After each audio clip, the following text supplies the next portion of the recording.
Ce dimanche 8 janvier, soit 2 jours avant la sortie de ses mémoires intitulées Spare, le prince Harry s'est entretenu avec le journaliste Tom Bradby pour la chaîne ITV.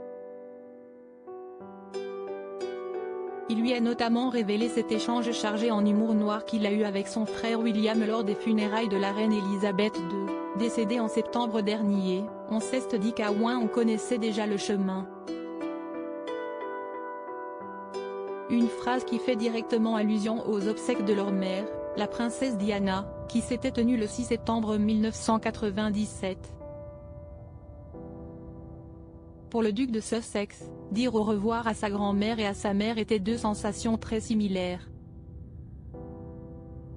La seule différence étant le degré d'émotion, a-t-il cependant précisé, avant d'ajouter, parce que notre grand-mère avait terminé sa vie. Il y avait davantage, je pense, de célébration, de respect et de reconnaissance de ce qu'elle avait accompli. Alors que notre mère a été emportée beaucoup trop jeune.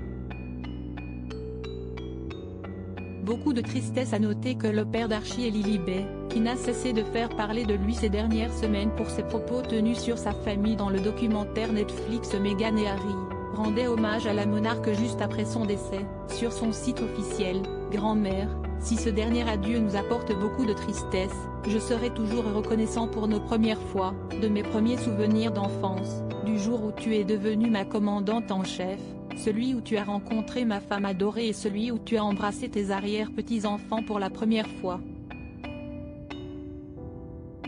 Dans les pages de ses mémoires, Spare, attendu ce 10 janvier, le prince Harry revient par de nombreuses fois sur la mort de sa mère adorée Diana.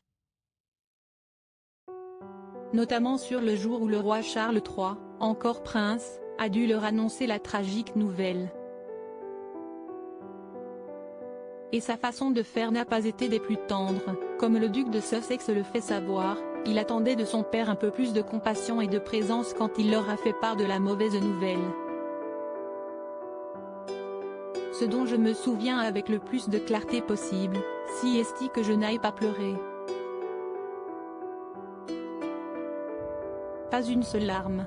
Et que mon père ne m'a pas pris dans ses bras, a-t-il notifié.